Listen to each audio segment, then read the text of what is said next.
Party with your host, Dustin Rybka.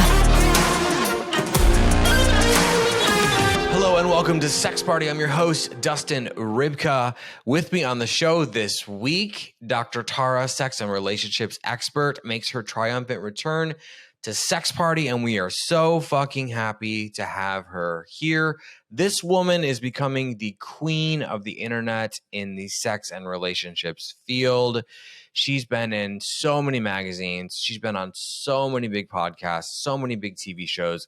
At the time of this recording, she was headed off to London to host a very, very big TV show.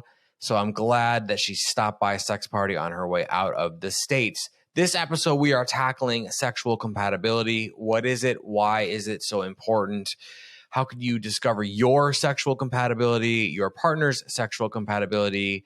She's going to quiz me. You guys are going to discover my complete sexual persona. So buckle up for that. Maybe put a helmet on and enjoy my conversation with Dr. Tara.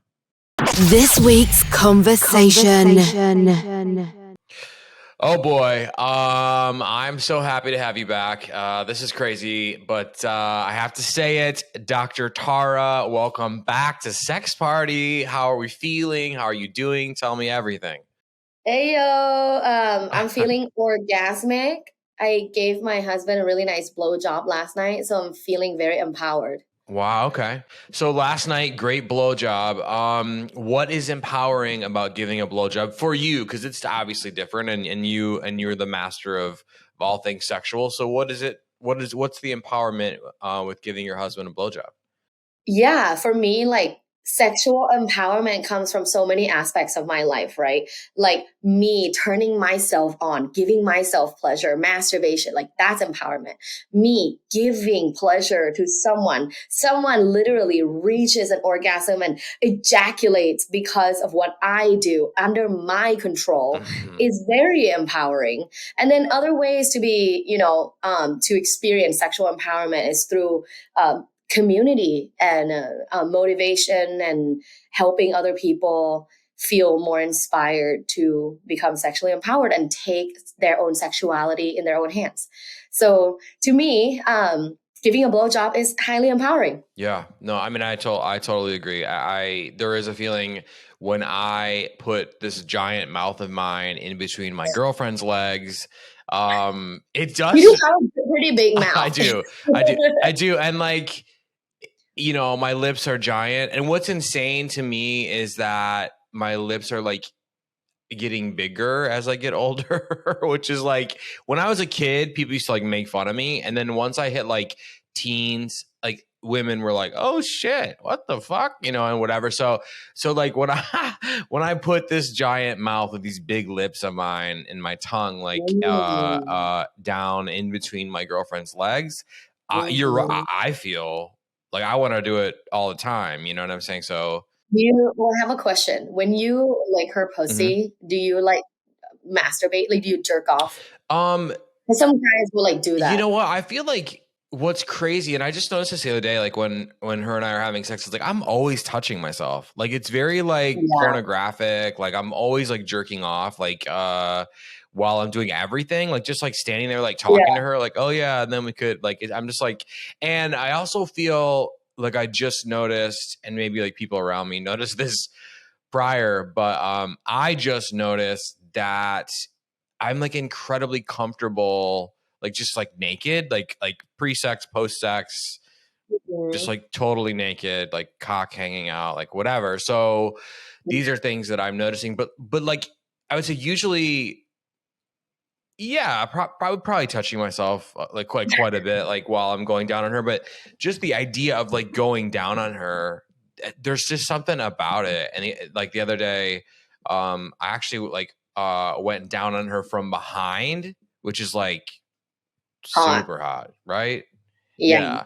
So were you like eating her ass? No, I wasn't eating her ass. I've never actually eaten a woman's ass. I've like stuck my tongue on there like once or twice before with women. I was totally tempted because like she has such a beautiful asshole. So like that's the thing, right? But I was just like going for the pussy from behind, which was like crazy fun, cool. Yeah. It's like, I think it's hot because you get to see the asshole. And I think like from my personal experience, a lot of men like looking at that, like a woman's asshole, especially if it's, something that they're into.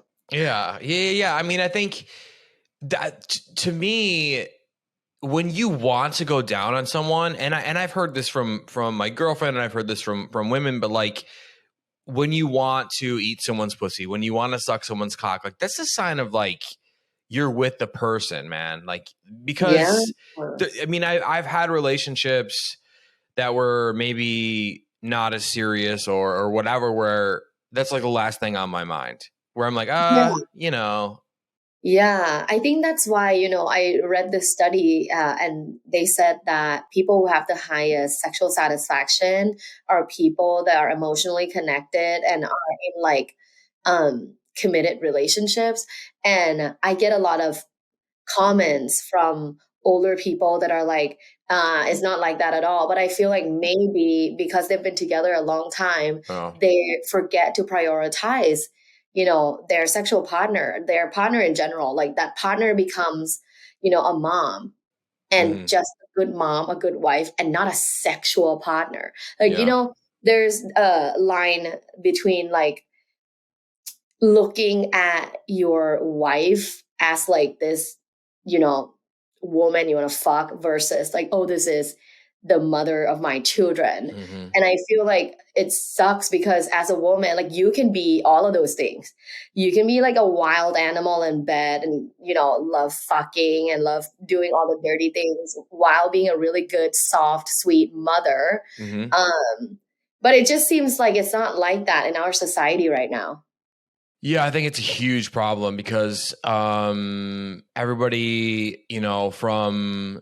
from Instagram, society, religion, whatever the fuck, right? It's just like, no, that's bad. No, that's dirty and wrong. And so there's this like thing where this idea where, and even like social media, like you got to niche down, you got to niche down, you got to niche down. Shut the fuck up. Like we're all multifaceted, right? And exactly. Like I have niched down and now my page is all about buttholes. Oh my God. You see, and that's the thing is like now they're saying like, oh, our precious algorithm, the wider your interests are, the wider the audience. So now be into they don't know what the fuck they're doing. But what I mean is we feel this pressure, I think, from society to just be one thing. And that's just not true. You can love buttholes and also be into like Italian food and also want to like or whatever, right? You could do I'm definitely into Italian food. Yeah. And Italian buttholes. Oh my God, that's amazing. I have an interesting story. I have a friend who is someone who also organizes and attends sex parties quite regularly. And by regularly is not crazy. People think like people go to sex parties every day. Like, no, that's like once every 2 weeks, right? But once like the other kind of moms in her kid's school knows that she kind of lives in that lifestyle, they start gossiping that she's not a good mom. So if you go to a sex party, you're not a good mom. Like, that's so bullshit.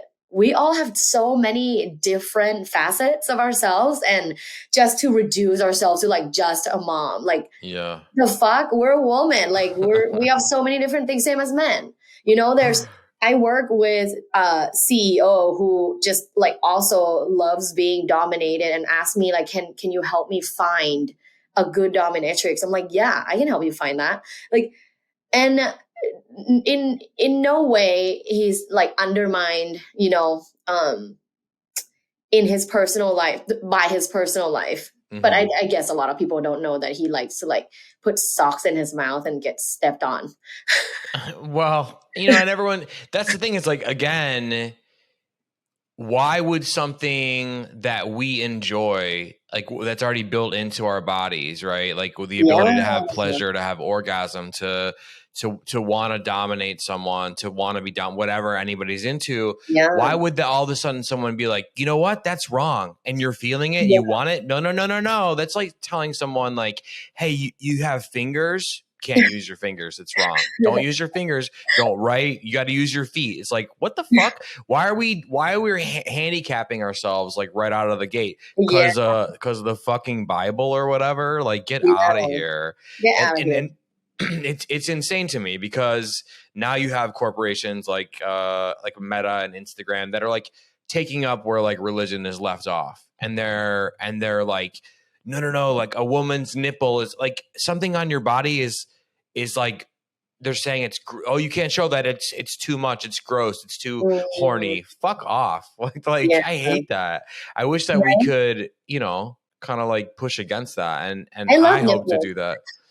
Who doesn't love nipples? You know what I mean? Like, come on. Nipples are so fucking hot. I feel like it's very underrated. When people think of sex, they just immediately, especially men, they immediately think of vaginas. But like, nipples are fucking hot. Sometimes like sometimes when I watch porn, I just look at the woman's nipples. Yeah. I mean, it's incredible. I'll give you one that's like not sexual at all, but like my girlfriend's wrists, like her wrists fucking turn me on. No idea. No, you got a wrist king? No idea why, but I can like wrap my whole hand around her wrists, and it's like hot. And I told her that before we like met in the physical world, like we were just like digital pals. Kind of, it's a whole thing. But like I was like, your wrists are gonna be a thing for me. I don't know why. Oh shit. That's so hot, Dustin. You should like tell that story in one of those audio chat rooms. Yeah, story. Like totally. Okay, so this is a great conversation because we are going into sexual compatibility, right? Yeah. In this episode. Before we get to that, I have to say you were here 13 months ago on this show. Yeah, a year ago. And it's crazy. And we bagged on DJ Khaled for not going down on his wife. We're gonna fuck with DJ Khaled again because he deserves it. I wonder if he does it now. You know what? I did a little research and I have no scientific proof to prove this. But I hear that he's like even worse now. Like he's still not going down on his wife. I mean, I don't know. DJ Khaled is it DJ Khaled or Khaled? I say Khaled. I think people say Khaled. I think it's just, I think it just depends on like how angry you are at him for not going down on his wife. Like, you could stretch out the A or whatever, but I mean, like, what the fuck's the problem, right? But so you're here about a year ago or a little more than a year ago. We became friends, and since that, you were already kind of a big deal when you were on the show, and now I feel like you're becoming this huge internet sex celebrity. You're becoming like the internet's mother, right? Yeah. Where it's like, hey, come to mom if you want to learn. It's like a beautiful. It's like a beautiful. And when I say mom, I mean like in an empowering way, not like a mom. I mean like. All you know moms what I mean? are empowering. I love a MILF. I watch MILF porn. I'm like, damn, mom. Yeah, you're hot. Yeah, MILF is a fucking thing for sure. It's always in the top 5. But what I mean is you're becoming the person that women and men, the whole fucking internet is now starting to come over to you. You're becoming huge. So number 1, congratulations, right? And number 2, will you say on this show right now that no matter how big you get, like when you are hosting your daytime talk show, your nighttime talk show, you have 3 different podcasts. Will you still come back to Sex Party like at least once a year and do a show with me? Can I get that guarantee? I love that you like made me say this on the show. Yeah. Fuck yeah. I'm not letting you go. No way. What a dumb move. Yes, I shall come back to Sex Party once a year. Awesome. And Awesome. You're right. I'm actually leaving to London this Sunday filming a TV show. I mean, and I had no prior knowledge of that. I knew you were going to London, but I didn't know what for. But boom, because I can just see Yeah. you.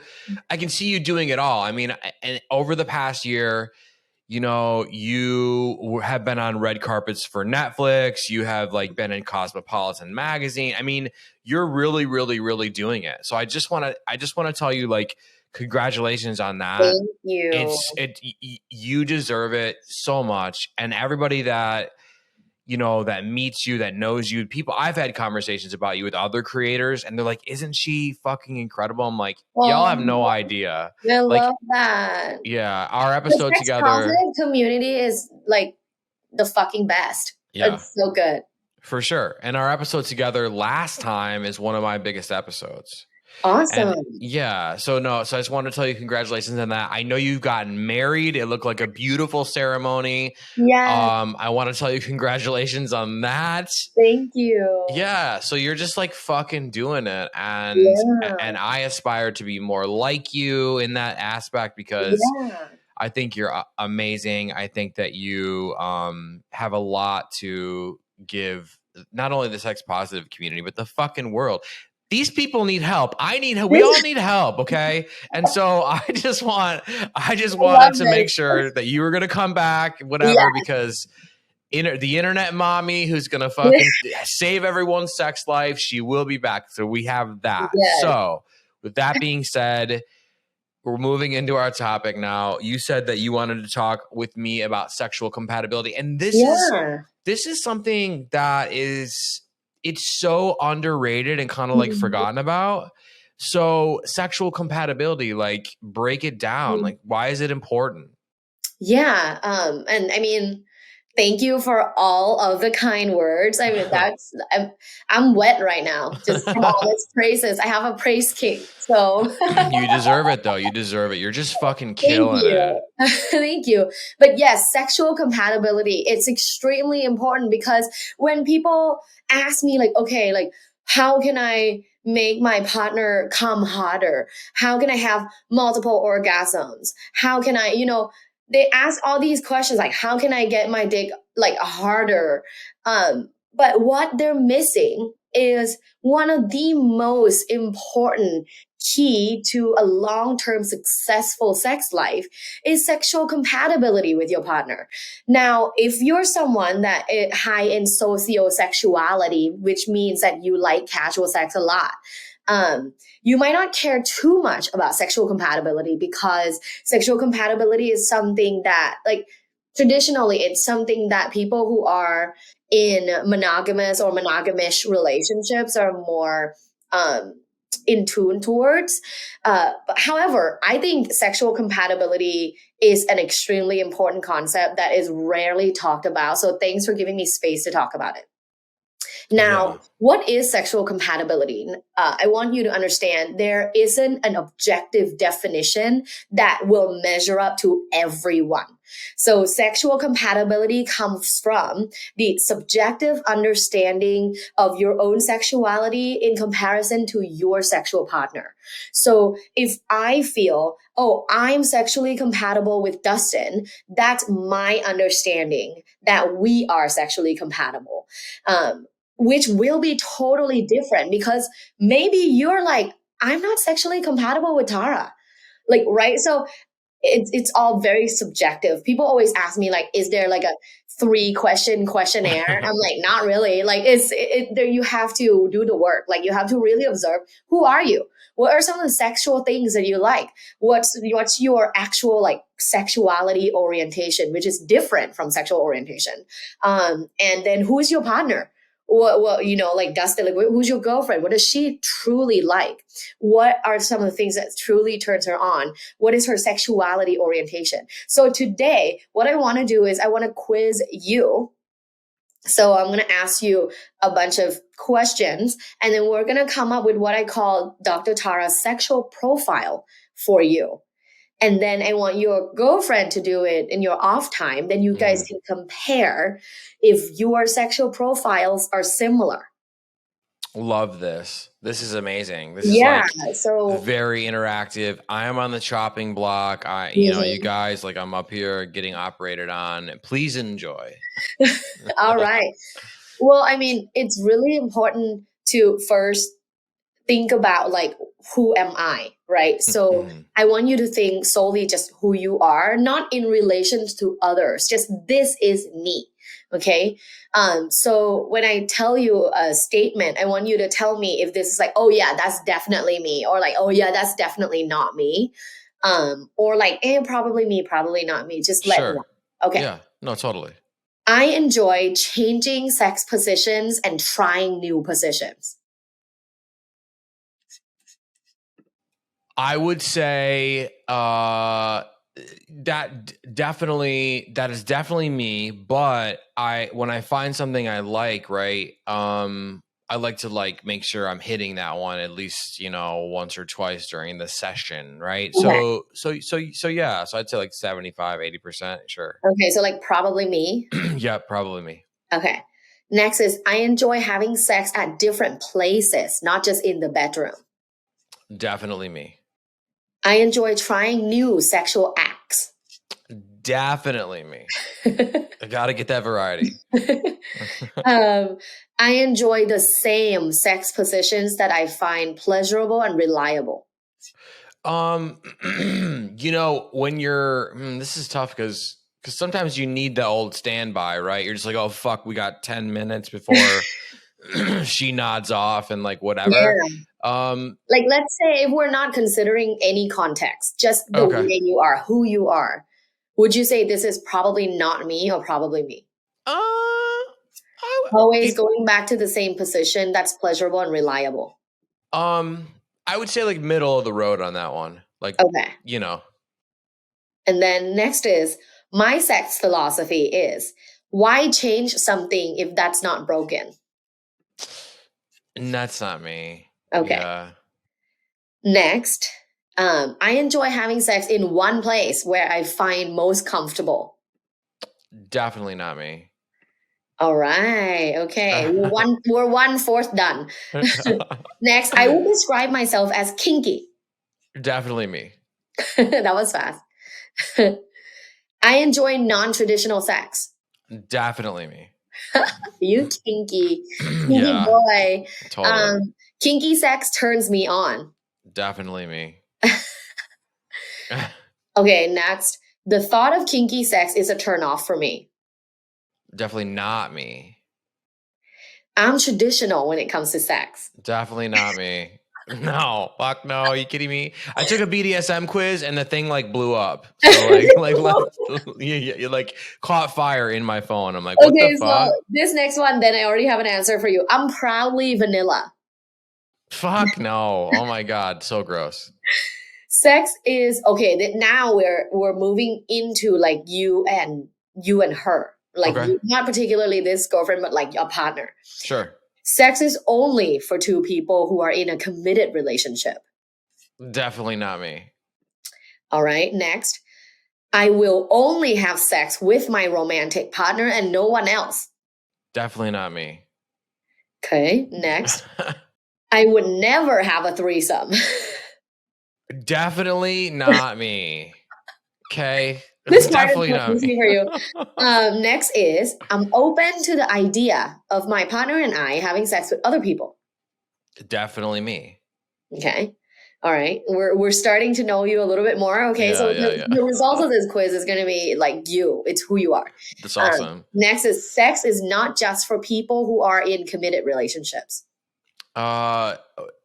So no, I agree with that. Wait. Yeah. Okay. Next is I would have a threesome with my partner. Definitely me. Okay. All right. We're almost done.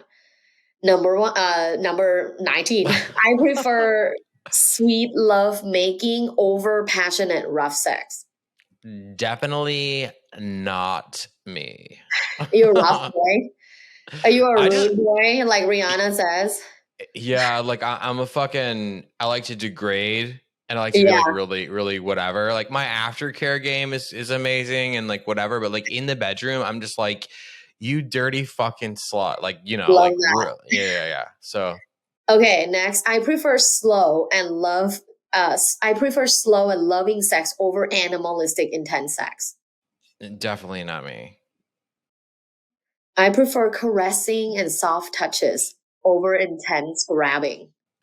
Nope. Nope. All right, almost done. I prefer passionate, rough sex over sweet lovemaking. Yeah. Okay, almost done. 2 more. I prefer animalistic, intense sex over slow lovemaking. Correct. Correct.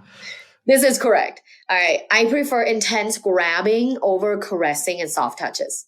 100%. Yes. All right. Okay. Let me summarize this. Put it into the Dr. Tara supercomputer. And Beep bop bop bop. beep, boop, beep, boop. Okay. Like spits out a like, get rid of this guy. He's crazy. He's fucking crazy. He's Don't fucking listen to crazy. He's too dominant.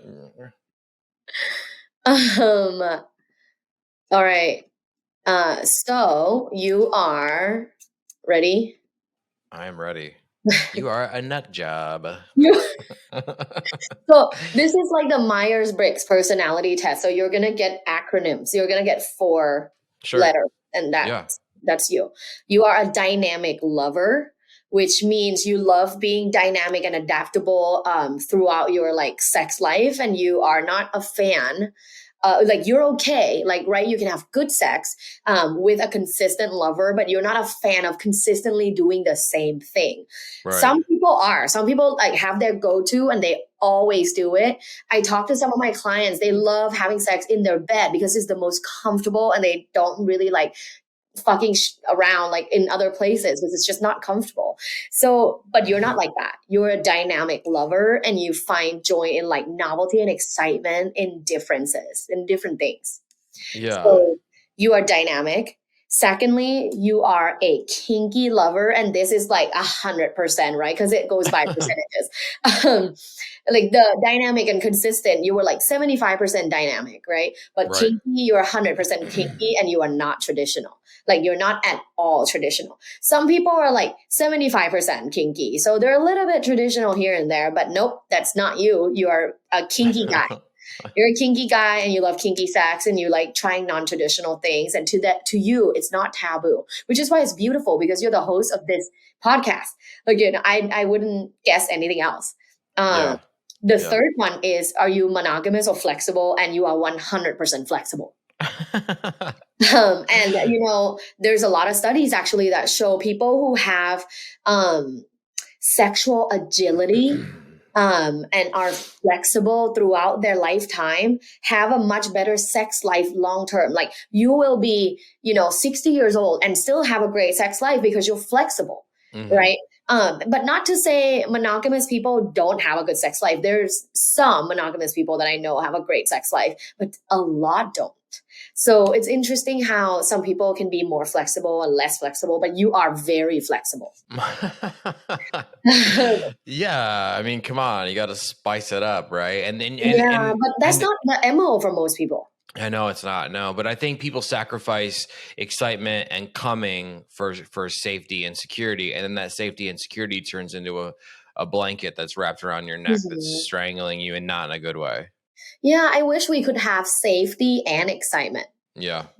Yeah. I mean, okay, so far you are dynamic, kinky, flexible. And the last thing is, are you gentle or are you animalistic? And you can answer that question. What do you think? Yeah, I mean, I'm a fucking maniac. To be honest. You're an animal. So you're animalistic. You love like hard touches, grabbing, maybe even biting, like, spanking, slapping, hair pulling, like just the animalistic instinct versus a gentle lover. Some people are gentle lovers, and I think that's beautiful as well.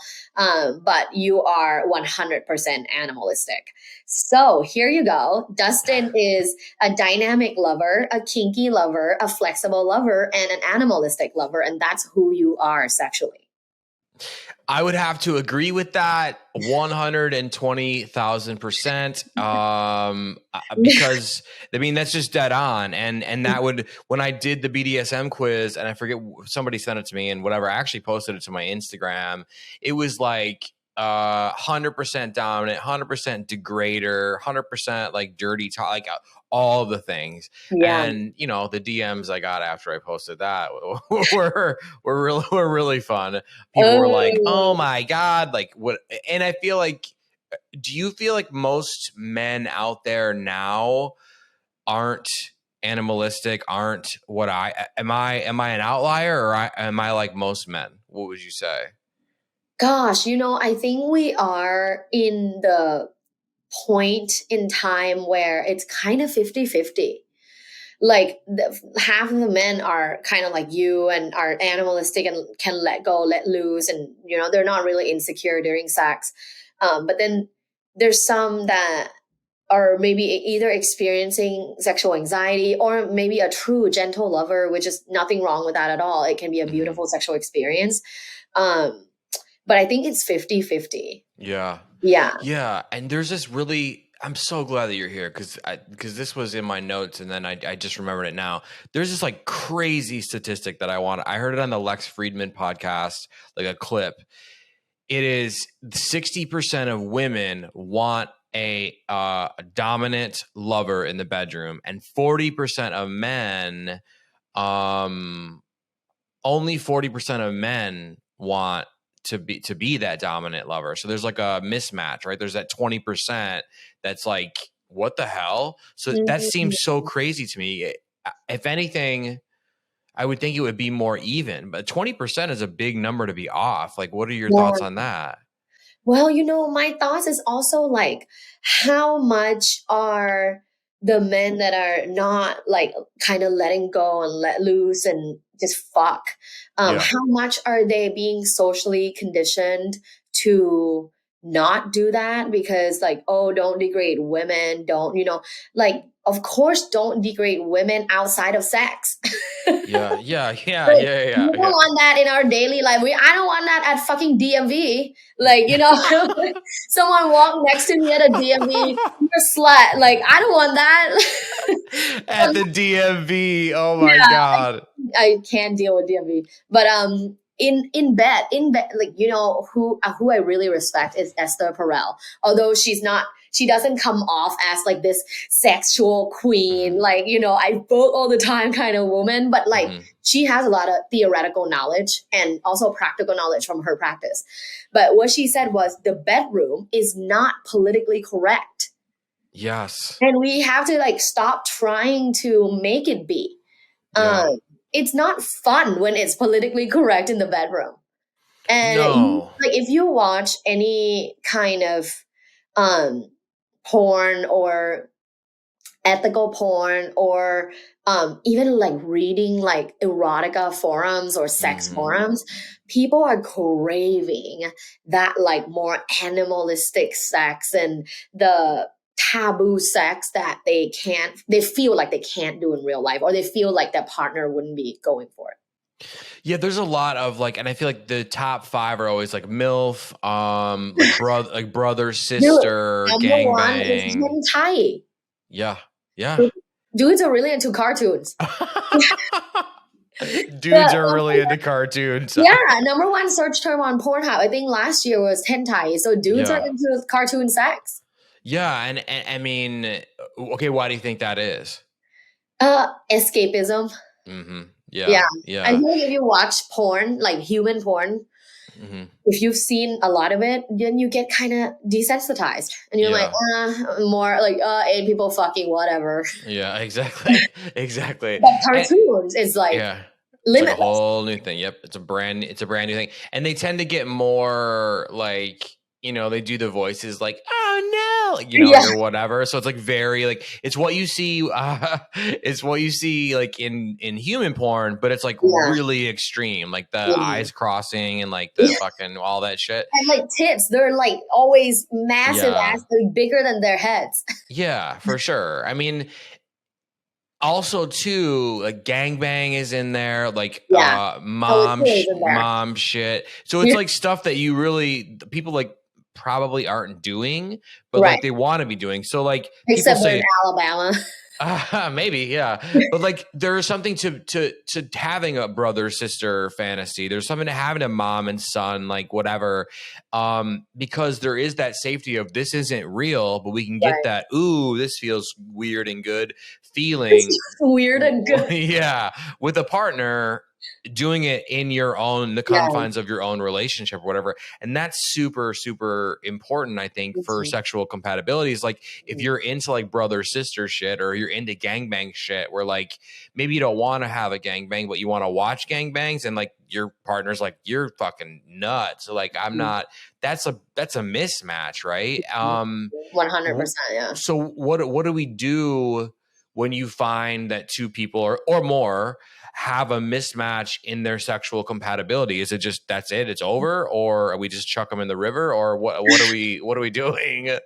I think it's solid advice. There's two ways to go. One is you really openly communicate, have an open heart, really listen, really share your like deepest, darkest fantasies, and see if you can compromise on different things. That's the first way to go, and obviously the ideal way to go for most people. But the second way to go would just be, sorry, buddy, like it doesn't. I think the title of the whole episode was "Sorry, Buddy," but it's like, yeah, the second way to go is like, if we are so fucking different, there is no way we're gonna have an amazing sex life in the long run. Then why be in this relationship right now? So I think there's two ways to go. There's obviously a third way, which is some sexologists say like a creative outlet. So like, oh, be married to your husband, but like I can go like fuck this other guy from time to time because we do like puppy play or like whatever, which works too. But I think that's kind of the first one. Like talk about it and find flexibility and compromise. I think that's the first one. So ultimately, there's only two options. Well, okay. So, and this is again, a brilliant person with brilliant points, such as yourself. So what I want to ask you, because I always feel so grateful to have you here, because you just bam, right? Those things for people are difficult in the sense that they're embarrassed. Like maybe they do want to be like walked around the apartment on a leash, or like lick fucking cum off the floor, or gangbangs, or whatever their thing is, right? You said puppy play. Like, how does someone get this self-confidence to push that anxiety and fear out of the way and say, hey, honey, tonight I have this like weird cereal thing. What do you think? Like, how do they actually, we talked a bit about empowerment, right? Like, how do they empower themselves to actually fucking say it, you know, without throwing up all over their wife's shoes or whatever, like, you know, to get it out there and get the conversation started? This is an amazing question. And I have actual data to prove that this is what is needed for people to become more vocal in their sexual desires, is they need to build up their sexual self-esteem. In our society, I would say most people grew up in a low sexual self-esteem environment, right? We grew up with the culture and the society telling us sex is dirty, sex is not something, especially women. But men too, because men can have really low sexual self-esteem by watching porn and seeing like horse penises, like 10-inch penis porn star. Oh shit, mine is 4.5. Like I must be fucked forever. So low self-esteem will like fuck you over in every aspect of life, including sex, and very much so sex. So how do you improve your sexual self-esteem? There's research in positive psychology that shows, first off, if you try positive affirmations every day, and you can say it to your, like in the mirror, or you can write it down in your journal, whatever you feel comfortable with, even like writing it on your phone. But tell yourself positive things about your sexuality, like every single day. I do it every single day. I either look at myself and I go, I'm mad sexy, like, or I write in my journal, I'm thankful for my pussy. Like, I'm thankful for my delicious pussy. You know, I do this every single day, and it sounds woo-woo, but there's actually research that shows positive affirmations actually do work in the long run in terms of helping people feel good about themselves. So increasing their self-esteem. So try positive affirmations. The second one for sexuality. If you have sexual anxiety, like we all do, try sexual meditation. I have free guided sexual meditation on YouTube, but other creators have sexual meditations as well. Mine is like, there's one 5-minute one, a 10-minute one. When you start doing sexual meditation, it will feel awkward in general. But after like 3 to 5 times, you'll feel more comfortable sexually. And my guiding voice is comforting because I'm telling you what to do. So you don't have to think about anything. You just do what is told. And then after a certain period of time, you will build that sexual confidence. Now, that's like a couple of things that you can do to improve your self-esteem when it comes to sex. With that high sexual self-esteem, you will be able to communicate in a more confident way, in a more like honoring your desires way. So that's what you need. Yeah, and I think that is incredibly brilliant, and I think that's and also it's brilliant because it's useful, right? Like you can actually just do this today. Yeah, and like you just have to fucking start to like just take a step towards the awkward thing, and also like we touched on it, but here at the end I want to kind of go back. Like for me, I don't believe that my girlfriend should ever open a door. A car door, whatever. I don't believe that my girlfriend should ever carry her groceries. I don't care how many fucking bags I'm taking them. Give me that, give me that, give me that, right? But in the bedroom, for me, it's like, get on your knees, open your mouth, like you whore, like whatever, right? So like, so when we say that people are like, oh, I don't want to degrade women and like whatever, like you can be a gentleman, you know, and like, one of my favorite quotes of all time, it's a Lana Turner quote, is a gentleman is nothing more than a patient wolf. And that is very, it's very spicy. It's very true. Right? I love a wolf. Yeah. And like you can be a gentleman and you can open doors and you can respect and listen and be kind to your partner. But then you can, you know, with consent and conversation, treat them like a fucking slut bag in the bedroom. Sensual and pleasurable. Why not? Like totally exactly what you said. Like I want to get fucked by a wolf, not like a toy poodle. Oh my God. Yeah, exactly. And that's how most women feel. I mean, I don't want to speak for most women, but like in my, all my friends feel like that. Yeah. In my research or whatever you want to call it. I mean, I got to doing this show for 1.5 years. Women desire dominant partners, but they want to be treated as equals. Yes. You know what I mean? And that dynamic can get weird and shifted around. And maybe the woman is more timid and whatever, but like, you know, everything you said today is incredibly profound. I would say like, I want to be treated like the queen in the streets and a whore in the sheets. Yeah, that tracks. Yeah. That tracks. Yeah. Well, now you're building an empire on that, and people are going to be able to follow your lead. And like, so I want to fucking at the end, just like tell you like how much it means that you're here and we're friends and that you're doing this. 'Cause this is like incredible work. And like, man, in a year, I hope I can even like get a hold of you, right? Because I just see your star is like really rising, and everybody loves you. So thank you so much. I'm gonna ask you one private question when we disconnect here in a second, once we stop. But here at the end, let's remind them where they can find you and they can follow you on everything. They can give you all their money. They can ask for help. Don't give me money, but there's no place to give me money, but you can find everything about me on my website. That's luvbites.co, LUVBITES.co. All of my socials are on my website. Amazing. Dr. Tara, thanks for being with me again on Sex Party. You guys heard her. She will be back. She'll be insanely ultra famous by then, but thank you so much. Thank you. It is always amazing having Dr. Tara on the show. I want to thank her. You guys will be seeing her again. I mean, she promised, right?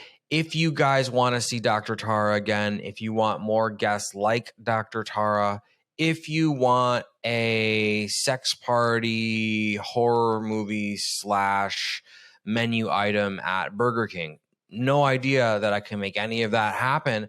But if you're loving the show, if you're loving these episodes, if you're loving these guests, you want to show some appreciation, you want to help the show grow, there's a couple different ways you can do that. If you're listening on platforms like Apple and Spotify, you can subscribe to the show. That's the big one, right? Subscribe to the show if you like. You can leave a rating. You can leave a review. If you're watching on YouTube, if you're watching on YouTube, I love you. I see you. I appreciate you so much. You can subscribe to the channel on YouTube. You can like the video. You can like all the videos. You can leave a comment. As always, you guys don't have to do any of this bullshit. It's very, very appreciated when you do. It's helping the show grow. I'm seeing that. I love you for it. You can find me in the DMs on Instagram, and I will see you right back here next week. Thanks for listening. The party continues next week. Click subscribe and let's make this a regular thing. Follow the show on Instagram and Twitter @SexPartyFM. Follow Dustin @Dustin Rybka.